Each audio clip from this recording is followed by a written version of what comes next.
En tant que documentariste, j'ai été impliquée dans cette affaire alors qu'elle était encore d'actualité. Par un matin d'été plutôt froid, j'ai décidé de me rendre dans le sud-est de Paris pour lui rendre visite dans sa cellule d'isolement. Une fois à l'intérieur de la vieille prison en briques, j'ai été placée sous la responsabilité d'un grand gardien. Je l'ai suivi alors qu'il tournait, à gauche, puis à droite, puis j'ai monté une série de marches, puis une autre, jusqu'à ce que nous atteignions le 3e étage, une zone de murs blanc crème et de grilles métalliques. Quand nous nous sommes finalement arrêtés, c'était devant une petite porte dans un coin du bâtiment. Au-dessus de la porte, dans un carré de peinture bleue délavée, se trouvait le numéro 43. Le gardien a ouvert la porte, en voyant un écho à travers le bâtiment, et m'a fait entrer.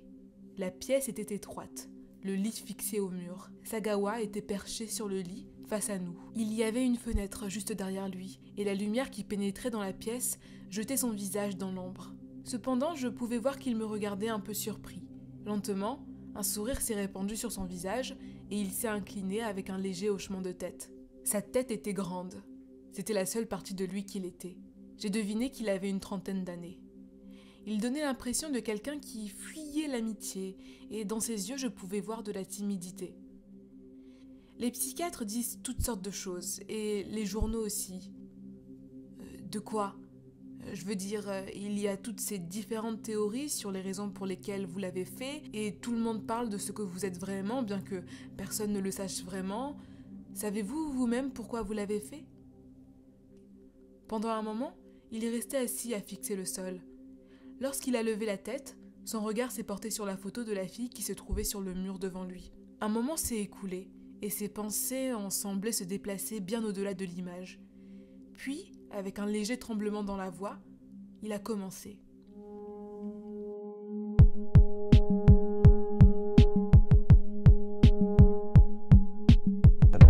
The usual dissection of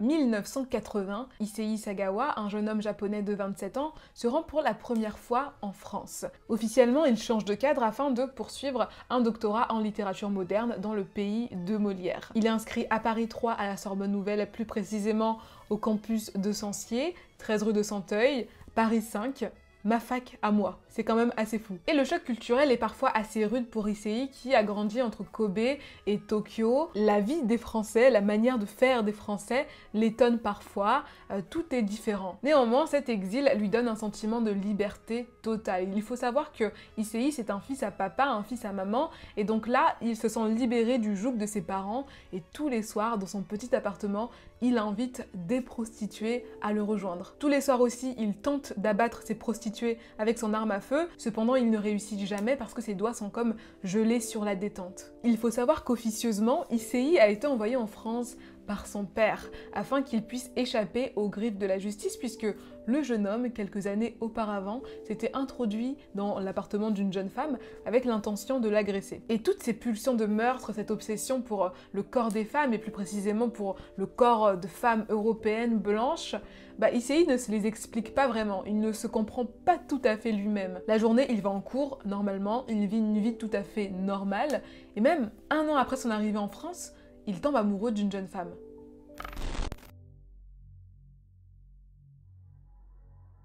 Je suppose que j'ai pris pleinement conscience de son existence un mois avant l'incident, au cœur du printemps. Nous étions dans la même classe de littérature française moderne et nous étudions le dadaïsme. Elle passait parfois devant moi pour se rendre à sa place avant le début du cours. Et tout ce dont je me souviens, c'est qu'elle était grande et pâle, et qu'elle arrivait toujours en cours avec le même garçon. J'ai remarqué sa façon de respirer, comme si elle inspirait le même souffle d'air qu'elle venait d'exhaler. Lorsqu'elle est montée sur la scène et s'est assise, j'ai pu distinguer sa silhouette élancée et, sous un long cou pâle, ses seins bien développés qui semblaient bondir vers moi. J'étais certain de n'avoir jamais rencontré une telle personne auparavant. Je ne pouvais pas détacher mes yeux d'elle. Sa peau blanche, presque transparente, ses traits parfaits lui donnaient de l'élégance et, en plus, elle projetait une amabilité raffinée, en tout point différente de la froideur habituelle des filles françaises. Je ne dirais pas que c'était de l'amour au début, c'était sûrement une forme d'obsession qu'il avait. Il note sa présence ou son absence au cours. Quand elle n'est pas là, il va voir leurs amis communs et demande où est la jeune Hollandaise. Et puis il remarque tout dans sa manière de parler, dans sa manière de marcher, de faire les choses. Il remarque absolument tout et c'est très malaisant. On a l'impression que Issei a envie de posséder René et c'est très flippant. Finalement, ils finissent par commencer à discuter ensemble de tout et de rien, des cours, à se rapprocher, à devenir des amis. En tout cas, dans la tête d'Issei, ils étaient amis. Pour René, peut-être qu'ils étaient simplement des connaissances. Et un jour, ils étaient au restaurant avec d'autres camarades de classe. René a commandé un plat et Issei a commandé exactement le même plat. Et il l'a avoué lui-même dans son livre. « J'ai probablement commandé le même plat délibérément. Je suppose que j'essayais de l'imiter. » Et René, elle souffle le chaud et le froid. Tantôt elle est amicale, tantôt elle est indifférente. Et à ce moment-là, je crois qu'elle apprécie Issei en tant que connaissance. C'est un camarade de classe qui lui aussi vient de l'étranger, donc il forme un petit groupe d'étrangers. Et elle l'aime bien, mais est-ce qu'elle le considère comme un ami?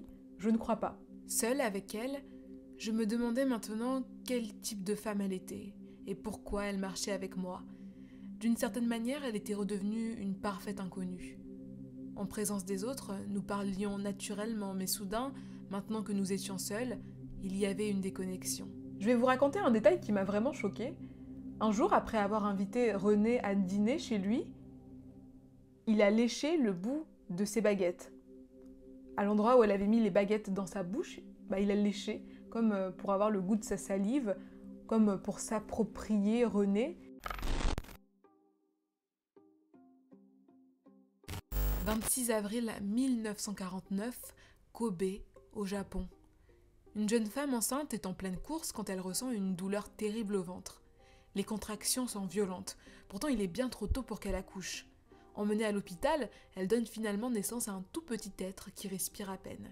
Le bébé tient dans la paume de la main de son père tant il est petit. Il est extrêmement fragile. Les jeunes parents décident de nommer leur premier enfant Issei.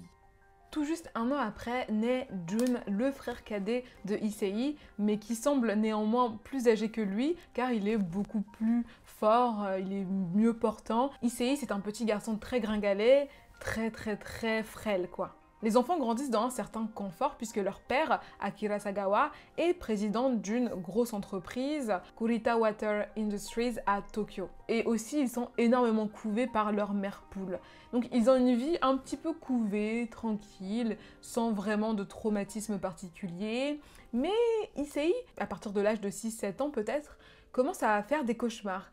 Il rêve qu'avec son petit frère Jun, il est ébouillanté vivant dans une grosse marmite et puis mangé par la personne qui les a enlevés. Et ce cauchemar, il le faisait apparemment parce que une fois par an, à l'occasion peut-être d'une fête japonaise, l'oncle d'Issei se déguisait donc en géant cannibale et avec son petit frère Jun, il jouait les demoiselles en détresse. Et puis finalement, ils se faisaient quand même manger par leur oncle. Donc c'était un jeu entre eux, mais ça a finalement beaucoup marqué Issei. Et c'est à partir de ce moment-là qu'il a commencé à fantasmer sur le cannibalisme, sur l'idée de manger de la chair humaine. Pas plus tard qu'à l'école primaire, il a commencé à observer les cuisses d'un de ses camarades avec l'envie irrépressible de mordre dedans. Mais bizarrement, Issei ne souhaite pas manger de femmes japonaises, il ne souhaite pas manger de femmes asiatiques. En fait, lui, il envisage de manger des grandes femmes européennes, à la peau blanche, donc un type de femme qui l'érotise particulièrement. En fait, Issei ne se trouve pas particulièrement très beau. Il se dénigre énormément. À l'âge adulte, il fait 1m52 et il pèse seulement 35 kg. Donc il est très petit, il a un peu la taille d'un enfant finalement. On a parfois l'impression que son cannibalisme venait d'un complexe d'infériorité, comme s'il voulait s'approprier la beauté des femmes qu'il admirait en se nourrissant d'elles. J'ai l'impression qu'en tant que japonais, il se sentait inférieur aux Européens. J'avais hérité de ce sentiment de honte à l'égard de mon pays, de cette infériorité que les Japonais, sans raison valable, ressentent. J'ai soudain remarqué que nous étions 5 à nous refléter dans l'entrée vitrée du café. Presque enveloppé par le groupe à la peau blanche, se trouvait un petit oriental dans un blazer gris. Alors qu'Issei a 24 ans, il suit une jeune femme allemande qu'il a repérée dans la rue. Il la trouve très belle, donc il la suit jusqu'à son appartement. Il a pour but de découper un morceau de ses fesses et de le garder pour plus tard afin de pouvoir le manger. Malheureusement pour lui, la jeune femme se réveille, elle se défend. C'est pas très difficile avec Issei puisqu'il est assez maigre et assez petit et il tente de s'enfuir mais il est capturé par la police et accusé de tentative de viol. Et après cet incident, Issei va voir plusieurs professionnels de santé, plusieurs professionnels de la santé mentale qui vont déceler chez lui plusieurs troubles assez inquiétants de la psychose à la psychopathie. Finalement, Issei et René se rapprochent. La nature de leur relation est vraiment très floue.